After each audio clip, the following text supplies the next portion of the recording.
I am on a mission to shine light on Black excellence, to discover and reveal that excellence that is all around us, in our culture, in our communities, and in our stories. Today we find that excellence in Anniston, Alabama, unveiled by a kind act of giving to someone in need. Whenever you look out into your community and see a need and say someone needs to do something about that, you just became that someone. Welcome to the Blacklight Interviews. I'm your host, Terry D. Swain, and the Blacklight Interviews like to shine the light on Black excellence. And I'm sitting here today with my friend and my brother, Abraham Ben Israel. Thank you for joining us, man. Oh, it's a pleasure to be here. I appreciate you, man, taking the time out of your day and away from your family to do this interview with us. A lot of people may know you from seeing you on social media, on WorldStar, on Facebook, and Instagram, because there's a video that went viral of you working, of you at your job, where some of your coworkers gave you a car. Yes. And so a lot of people may know you from there, and I just want to be able to get the inside story, because there are a lot of people who saw the gift being given to you, but don't know, the behind the scenes story. Right. So let's just jump right into it. So who is Abraham Ben Israel? What's your story? Just tell us a little bit about yourself. I was born here in Anniston, Alabama. Okay.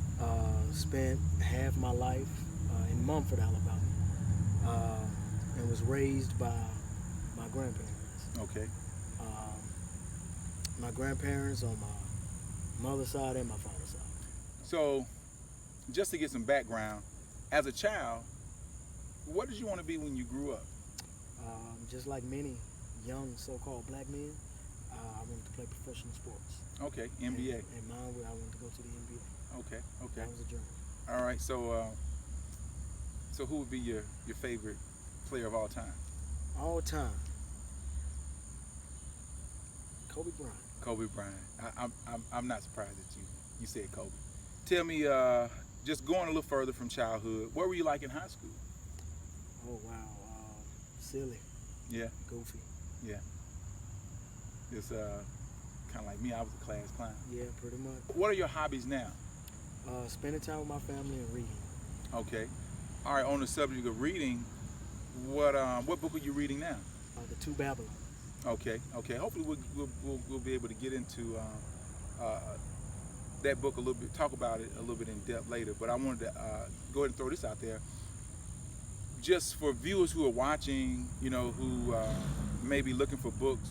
What books would you recommend to the viewers that you suggest that they read? Two books, From Babylon to Timbuktu, and The Valley of the Dry Bones. Okay. All right. Both by Rudolph Winston. By Rudolph Winston. Okay. Is there any particular reason why those two books? It basically is our history that was hid, and our so-called blacks, Hispanics, and Native Americans. Okay. It just gives, it shows our background and gives us our history. Okay. Well, let's kind of like dive into some of your background. Where did you grow up? I grew up in Anniston, Alabama, and Mumford, Alabama. Okay. So did you live between both? It was pretty much I lived between both. Okay. And who did you live with within those two cities, like in Mumford and in Anniston? In Anniston, I lived with Barbara and Earl, and in Mumford, I lived with Jack and Maddie, and Annie. Okay. So who had the most influence on your life? Jack and Maddie. Okay. And those are your grandparents? Those are my great-grandparents. Okay. And would you say that because of certain values that they instilled in you? Yes. A lot of where I'm at today, the road that I'm on now, they put me on that road. Okay. So let's talk about the vehicle that was given to you Tell us what happened. So basically, a lot of my coworkers, they saw me riding my bike in or walking in, and they, I guess, felt the need to help me, Right. to get a vehicle so that I can get to and from back to work without dealing with walking or bus riding or biking there. Right. I think the straw that broke the camel's back was one day I came in soaking with. Okay. So I think that's when. So you just basically rode the bike to work in the rain. Right. And some of your coworkers saw it. And did they say anything to you that day? Some of them was like, oh, bless your heart, or you riding in the rain, and but pretty much it. I mean, just knowing your character, you're not a guy who looks for sympathy. No. And I'm sure they didn't know that. They didn't know. Yeah, they didn't, because they didn't. I'm sure they were not as close as I am to you to know that that you just do what you have to do anyway. You're not looking for any type of sympathy. No sympathy, no handout. Yeah. So what exactly happened the day that they gave you the car? Kind of give us some background on what happened, like right before the car was given to you. Actually, I was on my way to get a vehicle. Right. To purchase a vehicle. I had saved up a few dollars, and I was going to try to find and purchase me a vehicle. So when I got ready to leave, I had been calling around all day. Right. And finally found a couple spots. This is the same exact day? The same exact day. So when I got ready to leave, I was walking out the door and I saw the GM. So I was letting the GM know where I was going. Right. And I didn't think about it right then when he asked me, but later on it kind of started making sense. Okay. But when I told him that I needed to leave early to go take care of some business, he asked me, he said, "Can I ask why?" And I was like, "Sure." I was like, "I'm going to get a car." Right.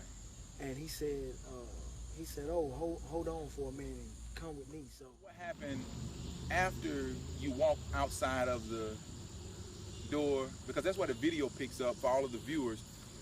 We don't see what happened behind the scenes or what transpired behind the scenes, but we see the video starting where you're walking out the door to the parking lot where the vehicle is. Right. So what happened at that point when you walked out the door and you saw the vehicle? I was like, man, wow, this is nice. So I was surprised. Yeah. I was surprised at it. Were you expecting it to be, an Acura, as nice of a vehicle? I was not. Okay.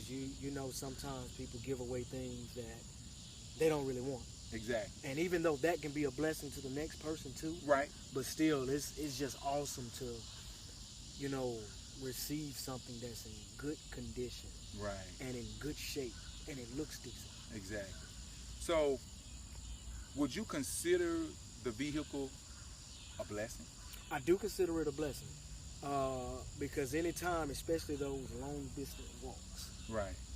Anytime you don't have to do that, and you don't have to deal with the hustle and bustle of bus riding or leaving your family behind, and even though sometimes as men, we have to do what we have to do. That's right. But the car has been a blessing because now the whole family can just get in and ride and go where we're going, go grocery shopping. Yeah.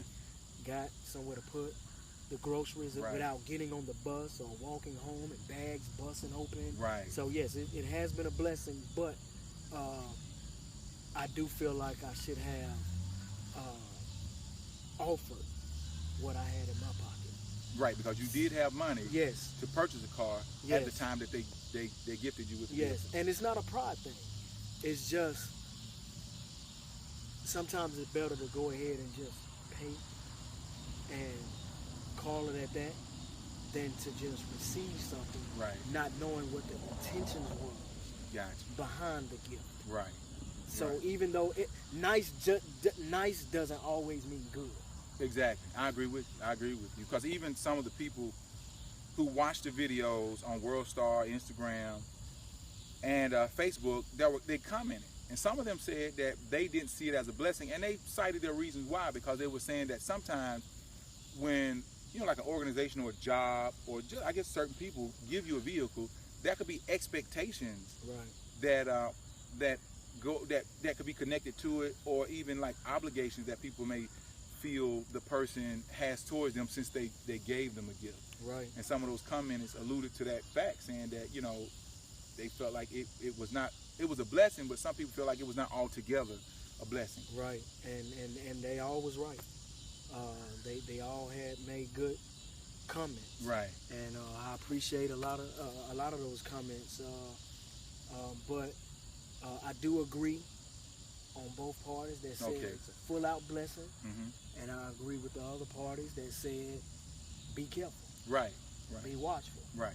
And the reason I say that is because just who I am as a person, as a man, as an individual, I feel like sometimes people can give you things, right, and then because they gave you something, they feel like, well, we've done this for you, right, so we expect you to do this. Gotcha. Understood. As if the car is future payment on things expected. Right. So, do you think that the car was a blessing? Well, I know you believe it's a blessing from God, but do you also believe that your hard work and your work ethic played a part in them giving you the vehicle? I do, because I believe if I was a slacker, right, a slouch, yeah, I don't think they would even blink, right, at giving me something, or giving anybody something, yeah, for that matter.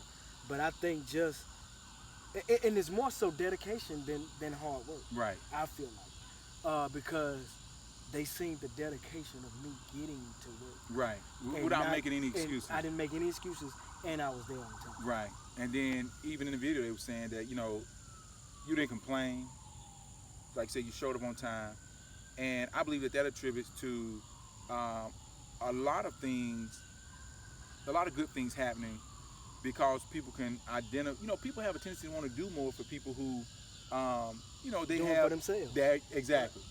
For people who are doing for themselves, so it's easier versus, like you said, someone who's a slacker, right, giving them something. So I know that you are a spiritual man, and I say spiritual because I know sometimes people can get religious mixed up with spiritual. Right. And do you believe that your faith, your principles, also played a role in attracting that blessing to you? Yes, I do. So most people don't know it, but I do, and I know how much of a role faith plays in your life. But can you just share with us, like, you're on a journey, and I've watched you grow and develop on this journey, and coming into the knowledge of the Black Hebrew Israelite. For a better understanding, or if you would just elaborate a little bit, what is the Black Hebrew Israelite movement, and what does it mean to you? Oh, it's who I am. It's my culture. We as a people, so-called Blacks, Hispanics, and Native Americans, we are under the Deuteronomy 28 curse. Okay. Because we didn't keep the Most High's laws, statutes, and commandments, we are at the very bottom. Now, you recently, and I know, again, because I've seen you grow on this journey, and we discuss a lot about the journey, and I've noticed that you've been making a lot of changes because of your beliefs. Right. Or incorporating a lot of practices because of your belief. And the most recent one is you recently changed your name from Terry Parker, yes, to Abraham Ben Israel. Yes. So if you would just tell the viewers a little bit about why you changed your name and why Abraham Ben Israel. Once again, it's all about identity. Parker was a name given to my forefathers in slavery. Exactly. So I know that's not a part of who I am. Yeah. So the way I came about my name was over in the book of Isaiah, chapter 44, verse 5. It talks about surnaming yourself Right. Israel. Forgive me for not having Your material. my material, That's my fine. scripture with me. Yeah, we'll definitely do a But second Isaiah interview. 44 and 5. But so that's how I got, my last name. Okay. So people will recognize who I am, Right. and that most people know who we are in the beginning. Right. Right. So Abraham is just he's one of the Patriarch. patriots and prolific Yeah. forefathers. Right. Father of the faith. Yeah. So I liked him. I liked the meaning of his name. And you felt like you identified. I felt like that with, I yeah. identified with him. Also, the Most High God called him a friend. Yeah. Yeah. That's right. He called him a friend. So that hit close to home. And Abraham also, he was told by the Most High to leave his family behind. Right. Because they lived a life of idolatry. Right. They were serving other gods. So that's part of why I chose his name, Yeah. because I just felt like I was more closely related to him Right. than other men of the Bible. Man, I think that is awesome, because I believe that there are a lot of people who, in a search for their true identity, have come to understand who they are not. Sometimes it's not just, you really can't, I feel like you can't really know who you are until you know who you're not. Right. And I say that in the sense of, we know that we are not our slave owners, who historically we drafted and adopted those names because we were their property. Right. And by being their property, they branded us. Right. And we're still wearing that brand, even though if it's not the mark on our bodies, we still have the label on our name. That's correct. And I think it takes a different level of courage to know who you are not, to detach yourself from it, and then to boldly stand in who God has called us to be. Right. So I definitely give you props on making that change, man. What is the Black Hebrew Israelite movement, and what does it mean to you? It means everything to me, because it's my nationality, according to the Bible, according to the scriptures. It's my nationality, it's my heritage, it's my culture. So identity is what I hear, and the Bible talks about us being a chosen generation, a royal priesthood. Yes. And when we understand that identity, like you said, being at the bottom culturally, it helps us to rise up out of that mindset of not being attached to greatness. Right. And we are great people. We are. So what started you on this journey? Well, I was raised Southern Baptist. Right. In the Baptist church. And always had this great connection to the Most High. Right. But I didn't truly know what it was. Right. It was the feeling. But I also felt like it was some things missing. So I kept reading, kept searching, and I made a move to Atlanta, Georgia. Okay. And I think the channel was channel 24. It was like a local station. Okay. And it was the Israelites, the Hebrew Israelites. They was on there. Okay. Doing, I guess, a Bible study. Okay. Was this street ministry, or was it actually just It on was, a they local? they was in a school, I think. Oh, in a okay. School setting, And they were how they had it. broadcasting and videoing Right. it, showing it there. Right. Okay. And so they was going over scriptures, and I started watching it and started getting into it, and I think it came on every Tuesday. Okay. So every Tuesdays I were there. I was plugged into it, or Yeah. whatever day it was on, I was plugged into Okay. it.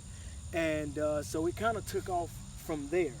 And then from there, I just kept reading, kept searching, kept asking questions. Right.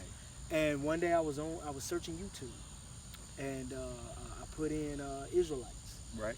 and a couple Israelite camps came up, Okay. and I got, I guess I was more drawn to camp IUIC. Okay. I And got- what does IUIC? Does it have any? It stands for Israel United in Christ. Okay. So I started watching them, doing a lot of street teaching, and I was following them on YouTube, Right. and things of that nature. And so that's what got me more into it, Okay. and kind of got me over that hump. So now it's just me keeping God's laws, statutes, and commandments. Okay. Okay. Awesome, man. Awesome. So, what are your plans and your goals for the future? My plans and goals for the future. Well, my main plan is to just continue to spread the scriptures, the Holy Bible. Continue to try to show our people, or plant inside our people, who they are, who we are, where we came from, Right. and just teaching people, hey, just keep the Most High's laws, statutes, and commandments. Awesome. Awesome. Just like you said, just a spokesman for the Most High. That's it. Okay. So, with that being said, do you believe that your calling and your responsibility is to be a spokesman on a platform in a building, or do you believe it's just a part of your lifestyle, where as you run into people on your journey, or as God leads you, that you share the information Right. with That's people? that's what it's about. We could be anywhere. Yeah. Once you're spirit led, because it's just like fishing. You throw your rod out there. Mm-hmm. You're not going to get all the fishes that's in the pond Right. or in the lake. Right. You know, you're only going to get certain fishes are going to nibble. You're not going to catch them. They gone on. Right. But certain fish will take hold, grab hold. That hook will get caught in them, and you can reel them on in. Right. But see, the reeler is the Most High God. That's right. See, we're the bait. Mm-hmm. See, all we need to do is just do God's work, and then He do the rest. That's right. So we're the bait. He's the fisherman. Sounds good. Sounds good, my friend. So, what advice or final words would you like to leave with our viewers? For you so-called blacks, Hispanics, and Native Americans, I just want to let you know that you're more than who you are. You're more than what people and society tell you you are. Just get back to the Most High's laws, statutes, and commandments. All right, then, my brother. So, for the people who want to contact you, how can they reach you? I can be reached at my email account, abrahamisrael12@gmail.com. Well, there you have it, guys. Abraham Ben Israel. It's been a pleasure, and thank you for joining us on the Black Light Interviews. Thank you for having me. Shalom. Shalom.